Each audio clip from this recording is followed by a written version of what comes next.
YCP కేంద్ర కార్యాలయం కూల్చివేత ఘటనతో పాటు వైజాగ్ ఆఫీస్ కు నోటీసులు ఇవ్వడంపై వైసీపీ నేతలు సీరియస్ గా స్పందిస్తున్నారు. అధికారంలోకి వచ్చి రావడంతోనే తమ కార్యకర్తలపై దాడులకు పాల్పడిన టీడీపీ ప్రభుత్వం ఇప్పుడు తమ ఆఫీసులు టార్గెట్ గా చర్యలకు దిగుతుందని వారు ఆరోపిస్తున్నారు.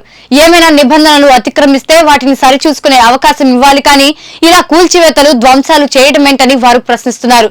రాష్ట్రంలో అంబేద్కర్ రాజ్యాంగం కాదు రెడ్ బుక్ రాజ్యాంగం నడుస్తుందని విమర్శలు గుప్పిస్తున్నారు. రోజులెప్పుడు ఒకేలా ఉండవని వారు టీడీపీ ప్రభుత్వాన్ని హెచ్చరిస్తున్నారు. ఈ రోజు ఉదయం సుమారుగా 4-5 గంటల సమయంలో వైఎస్ఆర్ కాంగ్రెస్ పార్టీ రాష్ట్ర ఆఫీస్ నిర్మాణంలో ఉన్న కట్టడాన్ని నిర్దాక్షిణ్యంగా బుల్డోజర్లు ఇతరత్రా ఉన్న వాహనాలను తీసుకొచ్చి సుమారుగా ఒక 2 గంటల్లోనే పూర్తిగా నిర్మాణంలో ఉన్నటువంటి ఆ నిర్మాణాన్ని నేలమట్టం చేశారు. దాన్ని కూడా మేము చూసి రావటం జరిగింది. ఇది వైఎస్ఆర్ కాంగ్రెస్ పార్టీ ఆఫీస్ కొరకు నిర్మించుకోవాలనేటువంటి ఉద్దేశంతో రాష్ట్ర వ్యాప్తంగా అనేక ప్రాంతాల్లో ప్రభుత్వ స్థలాలను క్యాబినెట్లో పాస్ చేసుకుని వైఎస్ఆర్ కాంగ్రెస్ పార్టీకి కేటాయించుకోవటం జరిగింది. ఇదేదో వైఎస్ఆర్ కాంగ్రెస్ పార్టీ అధికారంలోకి ఉన్నది కాబట్టి మేము తీసుకొచ్చినటువంటి సాంప్రదాయం కాదు ఇది. ఇంతకుముందు తెలుగుదేశం పార్టీ కూడా బయటకు తెలుగుదేశం పార్టీ కూడా వారు అధికారంలో ఉన్నప్పుడు ప్రభుత్వ స్థలాలను వారి ఆఫీసులకు కేటాయించుకొని రాష్ట్ర వ్యాప్తంగా అనేక నిర్మాణాలు చేపట్టిన మాట మీ అందరికీ తెలుసు. ముఖ్యంగా ఇవాళ తాడేపల్లిలో ఉన్నటువంటి వాళ్ళ సెంట్రల్ ఆఫీసు కూడా ప్రభుత్వ స్థలంలో నిర్మించబడినదే. దానిలో ఇంకా కొద్దిగా వాగు పోరంబోక అది కూడా ఆక్రమించుకున్నారనేటువంటి అభియోగాలు ఉన్నాయి. అది కోర్టులో కూడా డిస్ప్యూట్ నడుస్తూ ఉన్నది. మేము ఇక్కడ చాలా పాయింట్అవుట్ చేయాలనుకుంటున్నటువంటి అంశం ఏమిటంటే నిర్మాణంలో ఉన్నటువంటి మా భవనాన్ని నిర్దాక్షిణ్యంగా కక్ష సాధింపుతో ఈ నిర్మాణాన్ని కూల్చివేయటాన్ని ఈ రాష్ట్రంలోనే కాదు దేశంలోనే కాదు ఉన్న ప్రజాస్వామ్యవాదులందరూ ఖండించవలసినటువంటి అంశమని ఈ సందర్భంగా నేను మీ ద్వారా తెలియపరుస్తూ ఉన్నా. పార్టీలకు అతీతంగా ఏ పార్టీలైనా కావచ్చు. ఇవాళ తెలుగుదేశం పార్టీ అధికారంలో ఉండవచ్చు, కూటమి అధికారంలో ఉండవచ్చు. మొన్నటిదాకా మేము అధికారంలో ఉన్నాం. మాకన్నా ముందు చంద్రబాబు నాయుడు గారు అధికారంలో ఉన్నారు. అంతకుముందు రాజశేఖర రెడ్డి గారు అధికారంలో ఉన్నారు. అధికారం ఎవ్వరికీ శాశ్వతం కాదనేది చరిత్ర చెబుతున్నటువంటి సత్యం. మీ అధికారం ఉంది కదా అని మా భవనాన్ని కూల్చేయటం ఏమంత ధర్మము అనేటువంటి మాట ఇక్కడ నేను చాలా స్పష్టంగా చెప్పదలుచుకున్నాను. అయితే దీని మీద ఏమంటే ఇది ప్రభుత్వ స్థలం, ఇరిగేషన్ స్థలం. దీన్ని 33 సంవత్సరాలకు లీజుగా తీసుకోవటం జరిగింది. దీనికి అవి లేవు ఇవి లేవు అని ఏమన్నా చెప్తే చెప్పొచ్చు. ఏ ఉన్నా లేకపోయినా డ్యూ ప్రాసెస్ని ప్రభుత్వం పాటించాలి. చట్టబద్ధమైనటువంటి అన్ని మార్గాలు మూసుకుపోయిన తర్వాత then they will take action. But కానీ ఇవాళ శనివారం, రేపు ఆదివారం, ఇవాళ తెల్లారగట్ట మళ్ళీ మేము కోర్టుకు వెళ్ళే అవకాశం లేదు. ఛాన్స్ తీసుకుని పగలగొట్టేశారు. ఇది కక్ష సాధింపు కాదు అని అనుకుందాం. కాసేపు మమ్మల్ని ఏమన్నారు నిన్నటిదాకా, మీరు కక్ష సాధింపు, మీరు ఆ ప్రజావేదికను కూల్చేశారు, మేము చాలా పవిత్రులు అన్నారు. మీరే అంది ప్రజావేదిక ప్రభుత్వాన్ని. ఇది మా పార్టీది, చట్టబద్ధంగా మేము తీసుకున్నటువంటిది. మీరు చట్టబద్ధంగా తీసుకుని ఆఫీస్ కట్టుకున్నారు. మా ఆఫీస్ మీద అంత కడుపు అంటే ఎందుకు? మా రాజకీయ పార్టీ కాదా మాది? మా రాజకీయ కలాపాలు మేము చేసుకోలేమా? చేసుకోకూడదా? ప్రభుత్వ స్థానంలో మీరెట్టా కడతారని మీరు అనొచ్చు. మీరు ప్రభుత్వ స్థానంలో కట్టారు కదా తీసుకుని, మీకు అనే హక్కు ఎక్కడుంది? ఇందుకు పరాకాష్ట ఈరోజు ఒకసారి చూస్తే నిన్న జరిగినటువంటి ఉదంతం తోటపల్లి గూడూరు మండలానికి సంబంధించి సర్వేపల్లి నియోజకవర్గంలో కోడూరు గ్రామంలో అక్వా రైతు కావలరెడ్డి రంగారెడ్డికి సంబంధించినటువంటి దాదాపు 50 లక్షల రూపాయల విలువ చేసేటువంటి ఏరియేటర్స్ ఉన్నటువంటి ఆ గోడవన్ని దుండగులు తగలబెట్టడం జరిగింది. గత కొద్ది రోజులుగా కవింపు చర్యలకు పాల్పడుతున్నారు.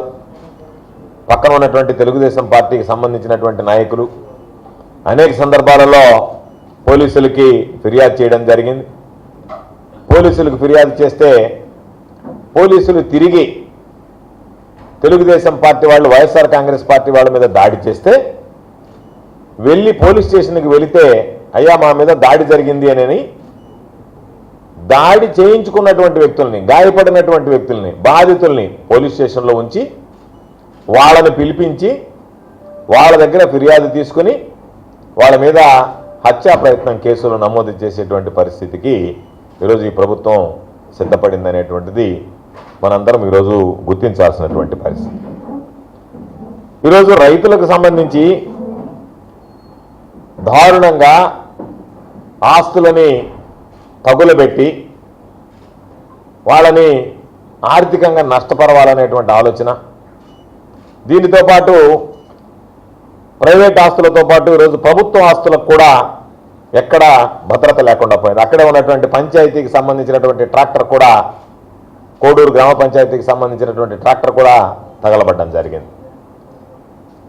ఈరోజు ఒక పక్క అక్వా రైతులకు సంబంధించినటువంటి వాళ్ళ ఆస్తులను తగలబెట్టడం, తెలుగుదేశం పార్టీకి ఉన్నటువంటి వాళ్ళకున్నటువంటి ఈ మధ్య జరుగుతున్నటువంటి చేష్టలకు పరాకాష్ట.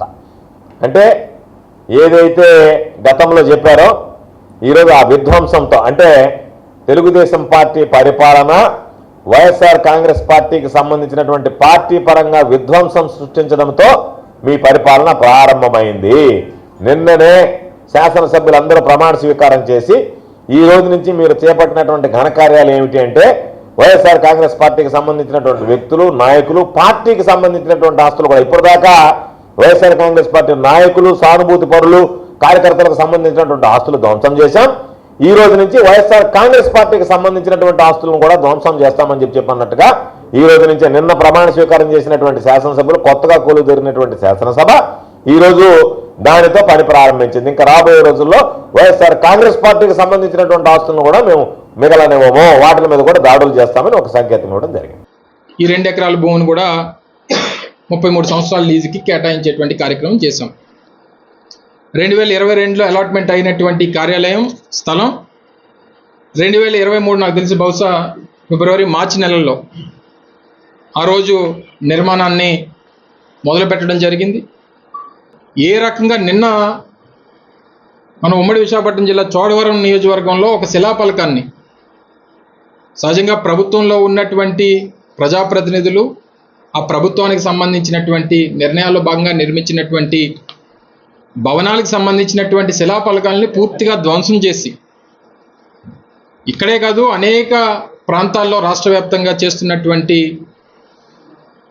ఈ చర్యలను మనం చూస్తూ ఉన్నాం. ఈరోజు ఉదయం తెల్లవారుజామున 5 గంటలకి తాడేపల్లిలో వైఎస్ఆర్ కాంగ్రెస్ పార్టీ కేంద్ర కార్యాలయానికి సంబంధించినటువంటి నిర్మాణాన్ని 8 సంవత్సరాలు ఈ రాష్ట్రంలో ప్రతిపక్ష పార్టీగా, గడిచినటువంటి 5 సంవత్సరాల అధికార పార్టీగా, దాదాపు 13 సంవత్సరాలు చరిత్ర కలిగినటువంటి వైఎస్ఆర్ కాంగ్రెస్ పార్టీకి చెందినటువంటి కార్యాలయాన్ని ఏ రకంగా పూర్తిగా నేలమట్టం చేశారో అనేటువంటిది ఈరోజు తెల్లవారుజామున మనం చూసాం. మీరు కూడా మీ దృష్టి కూడా అదంతా కూడా వచ్చింది. దాని మీద కోర్టుకు వెళ్ళి కోర్టులో ఇంకా ప్రొసీడింగ్స్ జరుగుతుండగానే హై హ్యాండెడ్గా ఏ రకంగా కార్యాలయాన్ని పూర్తిగా 2 అంతస్తులు నిర్మించినటువంటి కార్యాలయాన్ని ఏ రకంగా నేలమట్టం చేశారో అన్నటువంటిది చూసాం. ఈరోజు రాష్ట్రంలో అంబేద్కర్ గారి రాజ్యాంగాన్ని పూర్తిగా పక్కన పెట్టి తెలుగుదేశం పార్టీ తాలూకా రెడ్ బుక్ రాజ్యాంగం నడుస్తూ ఉంది. వారు ఏదైతే ముందు నుంచి వారు ఎన్నికల ప్రచారంలో చెప్పారో, వారు అధికారంలోకి రాకమునుపు చెప్పారో, వారు చెప్పినటువంటి ఆ రెడ్ బుక్ రాజ్యాంగాన్ని ఈరోజు రాష్ట్రంలో అమలు చేస్తున్నటువంటి సందర్భాలు మనం చూస్తా ఉన్నాం. ఇంకా పైపెచ్చు ఈరోజు అసెంబ్లీలో నీతులు మాట్లాడుతూ ఉన్నారు.